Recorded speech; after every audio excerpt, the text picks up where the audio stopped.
This next story is about Joy Ann Reid. Joy is a MSNBC personality. She has a show called AM Joy, which she has worked very hard over her career to get. I've kind of followed her development as a media personality over the years. But recently, someone pointed out that her history, that path to getting to where she is, has some blemishes on it. Someone pointed out that she had some blog posts from pretty much a decade ago that seemed kind of homophobic. Let's take a look at some of the tweets that started it all. This is a thread. Joy reads, homophobic blog posts were far worse than first reported. This is like after it kind of got out a little bit. They also had nothing to do with Republican hypocrisy on gay marriage, as Joy at one point defended herself by saying, Joy also opposed gay marriage at the time. She gleefully accused people of being gay and posted a number of questionable things. This is kind of a amalgamation of things like Charlie Crist, who's a Florida politician, is not gay, but then she kind of implying that he is gay and making that photo of him singing in the rain, essentially. Harriet Myers and the lesbian hair check. Okay, that's fair. That's fair. And then some pretty cowboys in love for least gay, I don't know, of gay chic. Last gasp of gay chic. Sorry, it's very small on the monitor. What's the gayest thing on Capitol Hill? She kind of went after that. So she went on her show after originally denying it, really, saying I had been hacked, I'd been compromised. She made a statement where she kind of defended herself. She said, here's the beginning of that statement, and we can talk about it later. In December, I learned that an unknown external party accessed and manipulated material from my now defunct blog, The Reid Report, to include offensive and hateful references that are fabricated and run counter to my personal beliefs, ideology. She continues, I began working with cybersecurity expert who first identified the unauthorized activity, and we notified federal law enforcement officials of the breach. The manipulated material seems to be part of an effort to taint my character with false information by distorting a blog that ended a decade ago. She continues, now that the site has been compromised, I can state unequivocally that it does not represent the original entries. I hope that whatever corrupted site recognizes the pain they have caused, not just to me, but to my family, communities I care deeply about, LGBTQ, immigrants, people of color, and other marginalized groups. She says, but here's what I know. I genuinely do not believe I wrote those hateful things because they are completely alien to me, but I can definitely understand based on things I have tweeted, this is kind of like later, her statement, and have written in the past why some people don't believe me. I've not been exempt from being dumb or cruel or hurtful to the very people I want to advocate for. I own that, I get it, and for that I am truly, truly sorry. So that is a taste of what she did before, and then after she got called out. Thoughts, 5 words or less. Read it and weep. Nice, Grace. R-E-I-D. People change, right? No celebratory joy here. Yeah, exactly. No joy for joy. Read it and weep. Uh-oh. You took a breath. Go for it. No, Okay, go so ahead, my, Darren. Go my ahead. main problem with this was that she claimed that it was a hacker before she had any evidence that it was a hacker. Right. And then after she hired a company to check into that, and there was no basis for it, and they were like, yeah, we can't find any evidence of that. That's when she went on to apologize and say, oh, I'm sorry for these hurtful comments. I don't believe that I said these things, which is like, okay, but they're there and nobody hacked your stuff.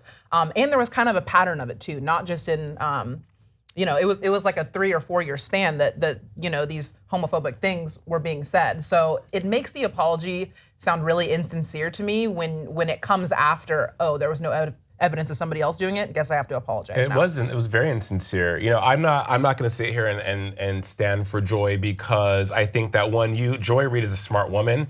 Anyone who says things like, I don't remember. Do you guys watch Real Housewives of Beverly Hills where Lisa Rinna's like, I don't recall, and then go to the video of her saying the thing? That's what happened with Joy Reid. Right. I don't remember saying I don't remember. that. I do not. Joy, stop it. Stop it. Because if there is no reason for someone to lie about these blogs because they were over a decade ago when you were not a prominent figure. This was how you felt, right? And what also infuriated me is how I would rather have her come out back then and been like, I'm against LGBTQ+ versus her being like, oh, I don't have a problem with gay people, but have these But pictures. And yeah, that's a real bitch move. And second, you got caught, and now you're saying that this is hurting the very people that I protect. Well, no, you weren't protecting them. And again, I always ask this question here, what is someone being gay or being LGBTQ+? Why is that such a threat to you? And you are a marginalized person. You are a black female in America, honey. Sorry, I hate to break it to you. So it's kind of like, I can't feel bad. And a lot of people on Twitter were just like, especially prominent figures in media, was coming to her defense saying, well, I'm gay and Joy built me and my partner's daughter a crib and all these things. Well, good for her. But like along with that, can't we agree that people can change? Is it wrong for somebody to maybe have felt that way in the past and then I don't know, like get educated and learn more about, this community that she apparently didn't like and change? Yeah, I think that like I really wasn't very offended by this, nor was I particularly shocked, because if we go back to 2005, it was common for people to say that's so gay, or who's the gayest, that's the gayest thing. I literally have even said that to ex-girlfriends of mine in Facebook messages. I went back and checked. I used to throw that around because it was cool to, like, it wasn't cool as in like, yeah, it's trendy, but it was socially acceptable for gay people to be the literal butt of the joke, for gay to be associated with stupid or dumb or whatever. It's not right, and because we've all progressed and there's been more visibility with the LGBTQ+ community, like we've been able to like work this out, but I can't get mad at people for having like antiquated views as long as they put in the work to apologize and atone for their actions, learn from it, and move forward. So in the case of like Sean Hannity, who has also said incredibly hateful things in his past, when we now like hold up a mirror today and we say like, okay, has he really put in that work to be a good ally? No, but Joy Reid had an LGBTQ panel on her show. She has been an advocate since she's evolved. We have to remember that even like Barack Obama, the Obamas said that it was important for us to, that he believes that marriage is between a man and a woman, and Hillary Clinton as well. Like all these beloved figures had to evolve when it comes to the gay movement, the gay rights movement, and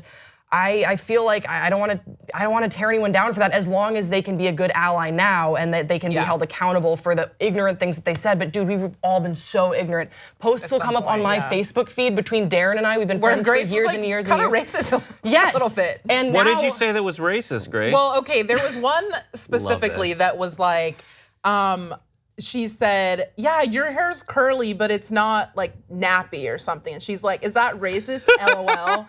And obviously I know her, she's my best friend, so to me, no, that's not. But if she went to a random person on the street and said that, yeah, that would be very offensive. That is incredibly offensive to some people. It comes up, like that, you say things and you're ignorant and you're stupid to stuff, and you learn and you grow and you apologize and you don't do it again. I'm sorry, guys. But she did lie, but she did, that's the thing, she lied. No, she lied. Better people than me, because I think she's terrible. And you guys are probably gonna come for me in the comment section below, per usual, it's okay. But Jason, I love you. But no, here's the thing. Like so you guys grew up in a very different time than me. I look at Joy and see the same person that I was fearing from growing up, calling me a faggot, calling me a queer. So no, she doesn't get a pass. She doesn't. And for her to say that like gay marriage is bad and all these, like, it's not okay. So yeah, people can change. People can learn from their mistakes or whatever. But when her apology to me just reminded me of everyone that said, oh, you know what, Jason, you're a fucking faggot. But I'm sorry for saying that. Or can we be friends now and still call me a fucking faggot? Yeah. So, sorry to get emotional about Jason, it. But you're not wrong. You're not wrong to feel that way. Like people are gonna, because everyone like internalizes things differently. And we were raised in very different times, and like I hurt for you, because like you going through that made it easier for me coming out when I was doing that. And like so I understand that what Joy's actions did, like how that hurts you and how that's like twisting the knife. And now she has this huge platform and she can just say, I'm sorry, and it feels trite. Like I hear you on that. I was just expressing like how it felt for me, but I have to recognize where you're coming from.